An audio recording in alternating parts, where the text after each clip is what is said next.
I wouldn't class it as running a business. Yes, you're running a business, but it's more of a life choice. It's a passion, and I would never think of it as work. We still feel like a small startup, and that's one thing we want to hold on to for as long as is humanly possible. You need a bit of tenacity. It takes longer and longer, I think, to actually become a success. Our potential customers think that if it's Irish technology, it must be good technology. Come on, come closer. If you're trying to compete with others, it just makes you bitter. And if you're trying to compete with yourself, it makes you better. I believe in that. 24 nominees, 24 stories of business excellence, all competing to become the EY Entrepreneur of the Year 2015.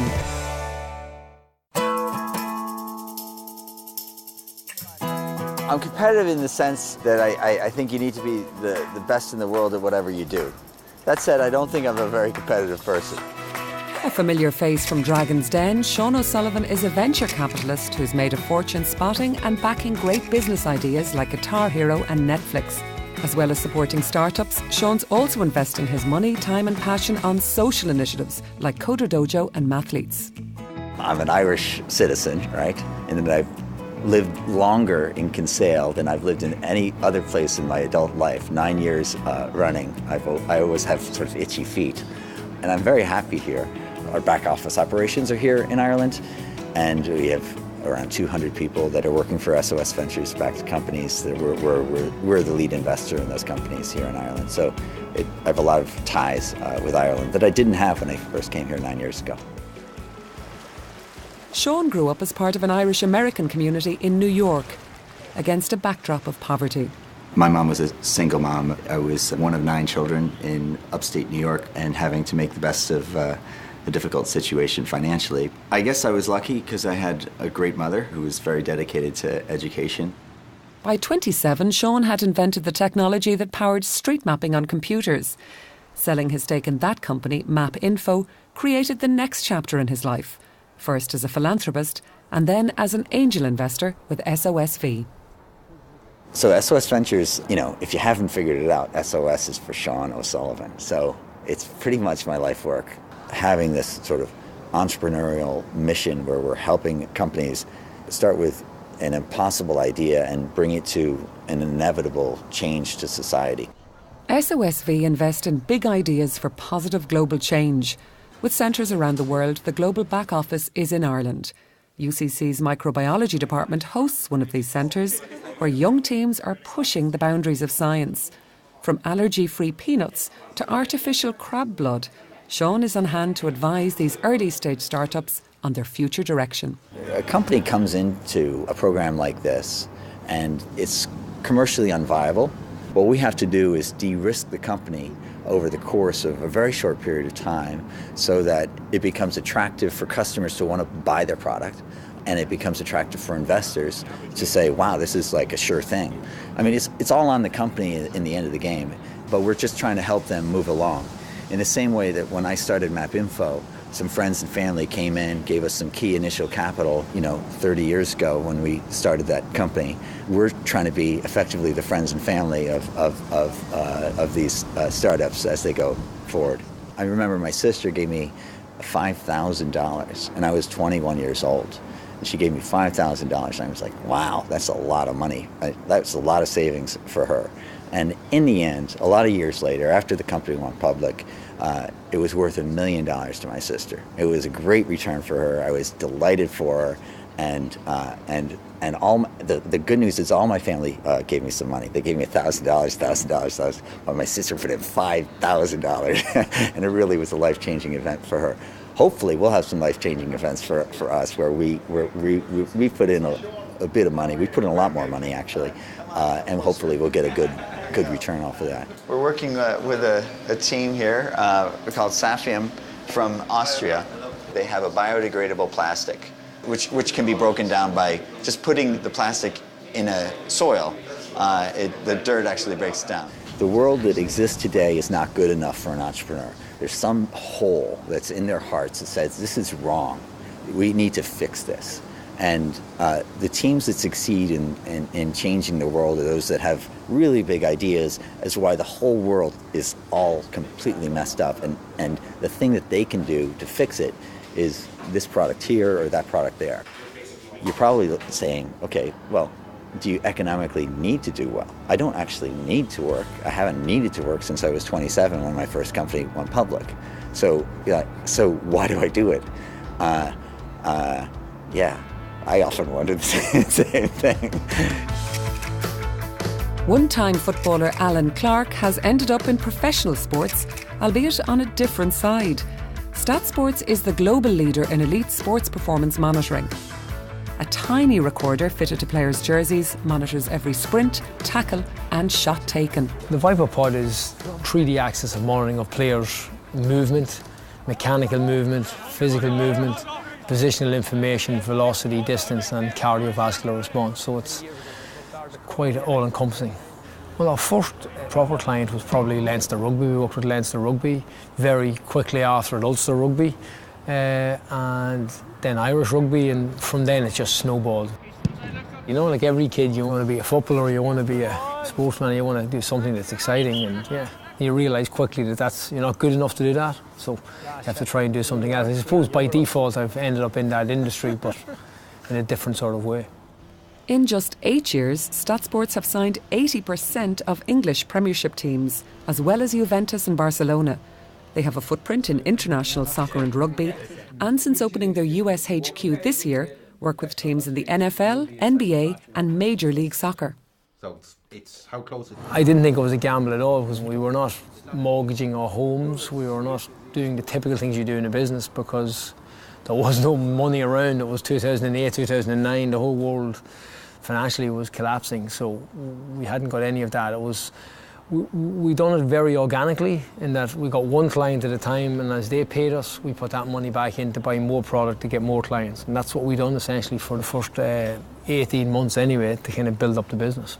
Initially, players would have been sceptical. Initially, there was probably fear of the Big Brother effect. But now it's become standard everywhere. It's just like putting your boots on, really. It's part of tools of your trade. You just stick on a heart rate, so every player, when they hit the pitch as well, also get a heart rate monitor. It's obviously the only internal marker you get from a GPS unit, so you've got to take it when you have it. I think the best way to put what this does is just takes a guessing game out of what your coach and I see. So yeah, if you go out there, and anybody could probably go out there and say, oh, he's running fast, but how fast is he running, and what is he running to his potential? Through live streaming, I can be out there with him and I can say, okay, let's just turn the dial up a bit and let's go to 75%, let's go to 85%, and maybe let's even push it into your 90s. We've listened to our clients and we've built something from scratch that we believe is what the client wants, and the client are essentially professional sports people who have huge intellectual property in this industry, have used a vast amount of products for performance and analysis over many years, and surprisingly a lot of them will tell you the same thing. And they say that this was what you should have in your software, then you try and put it into it. What we think STATSports should include is a momentum. Momentum, yeah. So when you say momentum, what do you mean by? Well, just what sort of number? The speed entry into collision and the weight off the player. Yes. If you could have a calculation to work that out, like yes. So you could say like Nick Williams running at 5 meters per second weighing 125 kilos, or you've got Pete Nelson running at 5 meters per second at 90 kilos, you know, that momentum is different. It's different, so yes. How hard does Pete Nelson have to run to get the same momentum as Nick Williams? Well, I like that. Well, that's quite an easy metric to calculate, because we have both those numbers already. You realise that sport's very emotive, it's very emotional.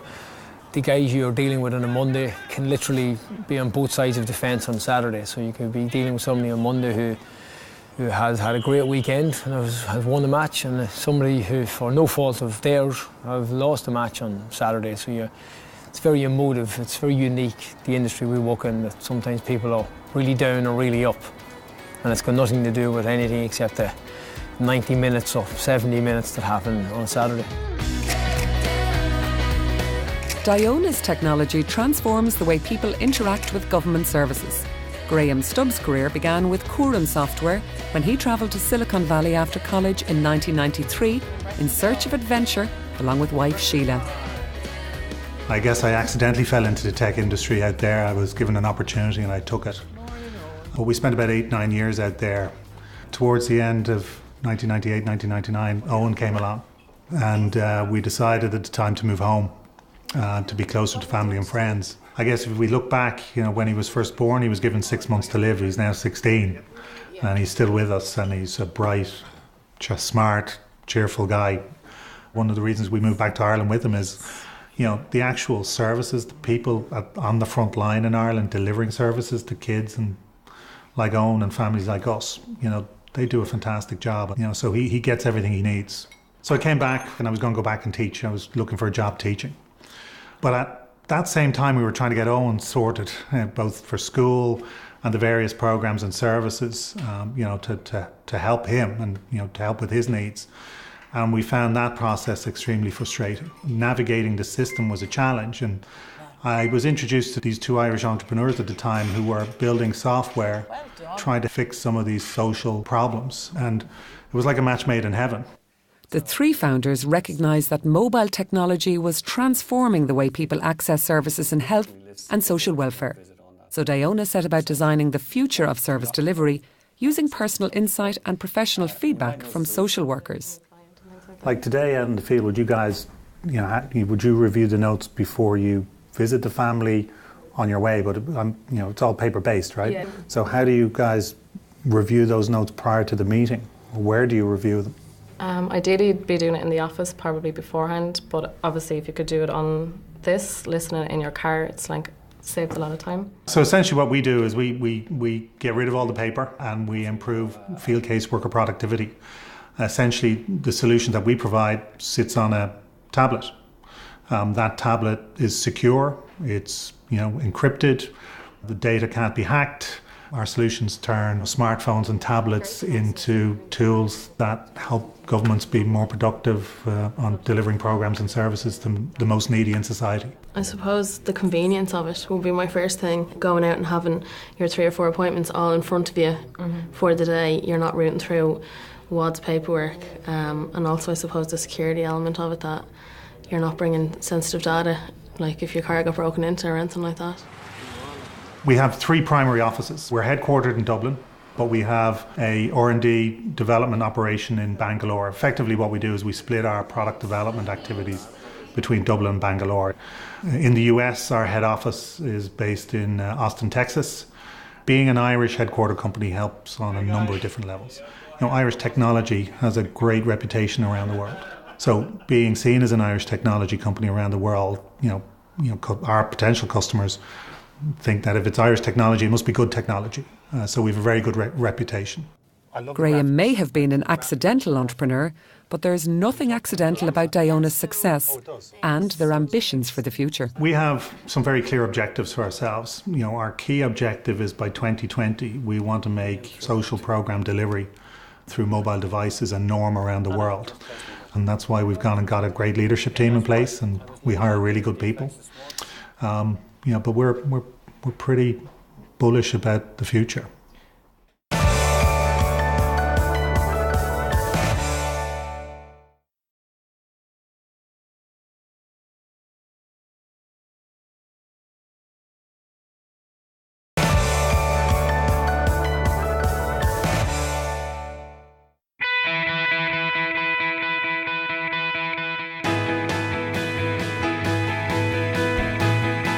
Whether trading on the island of Ireland or looking further afield, when Irish entrepreneurs have set their sights on global markets, they have excelled.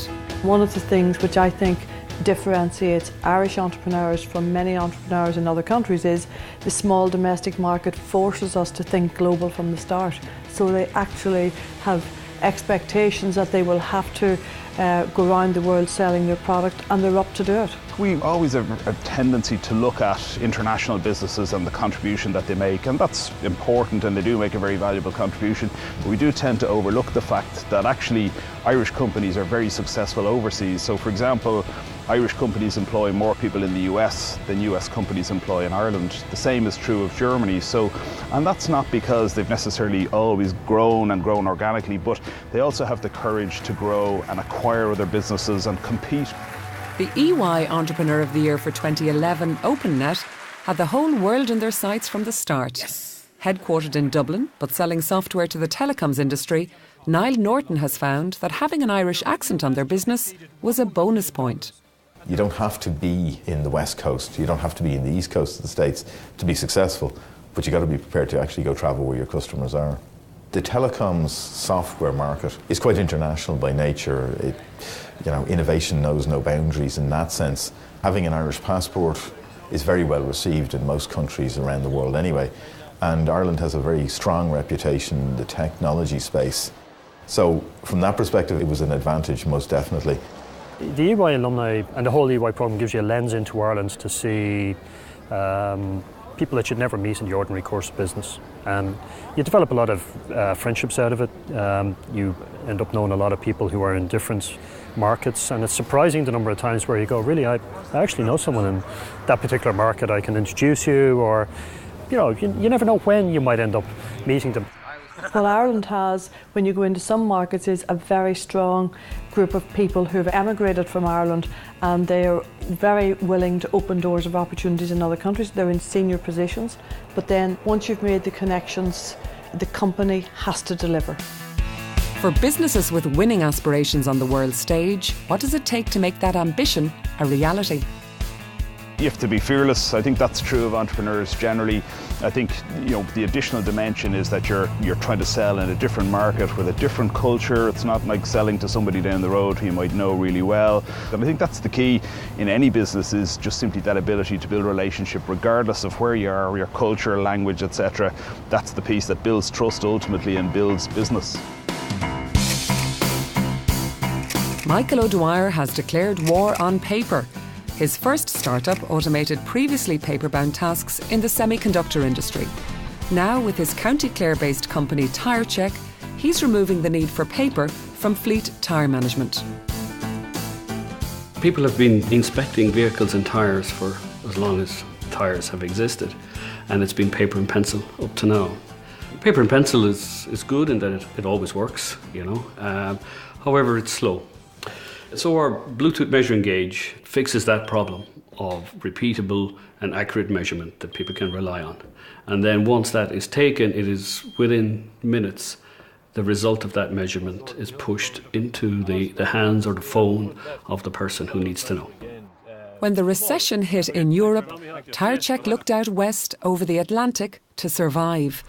And that has proven to be the right move. We have one customer in the US that does pretty much 1 million of measurements a month. We would operate in 22 countries now. The product is in 12 languages. It's pretty much a global deployment. We go live in Australia in October this year, so that really puts us on every single continent. The US and Europe are by far our biggest markets, but we intend to grow in China next year. So we would be by far the biggest company in the world at what we do. Now, it's a very niche market, but we are the biggest. Can we kind of show this to the customers now? Absolutely, yeah. And particularly the guys in Saudi Arabia who can work with Shane, they want to use it. TyreCheck work with major manufacturers like Michelin, Goodyear and Continental. But with few clients in Ireland, the business is truly global.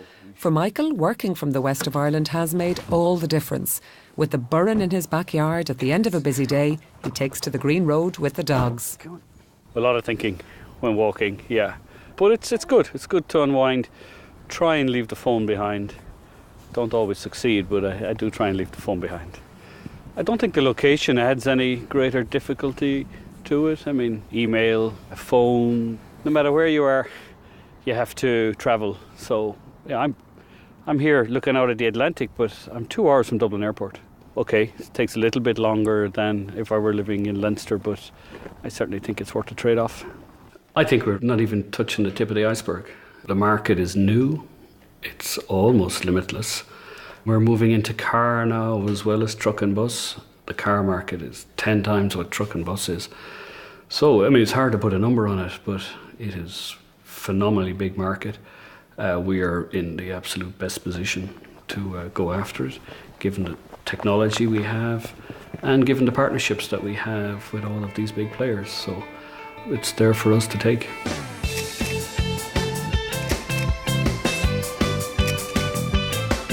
Dubliner Darragh Richardson worked in education and IT before deciding that leading his own team was where his future lay. Now his company Agile Networks provides the plumbing for the internet for 1.5 million customers around the country. We're kind of the spider at the middle of the web in some ways, and there's lots of people who use our networks who don't even know it day to day. But if you're in a school, If you're using one of the mobile phone companies, if you're using a lot of the enterprises, they're effectively running over an Agile supported network. Darragh was the first in his family to go to college, and education has proven to be central to Agile's business and pivotal in Darragh's career too. Gosh, well, this is where it all started for me in DCU back in 1988 as a student. I was a student here for 4 years, and then I was a lecturer for another 4 years, and it's where I learned a lot of things around being a businessman. And really, you know, the principles that I've learned here are the principles that I've used throughout my business life. What I found was that your job wasn't really to teach people, it was to enable them to learn.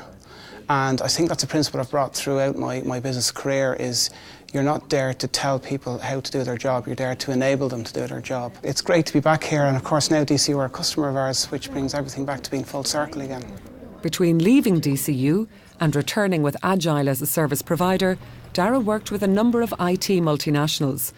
The decision to strike out on his own was the result of a stark choice he faced when his last employer decided to change direction. Effectively in 2011 they turned around and said, we're pulling out of the Irish market, and if you'd like, there's jobs for you in the UK, or you can take redundancy check, but unfortunately we're out of here.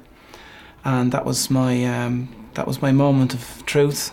Sometimes the opportunity comes knocking and you just have to take it. So I took the plunge.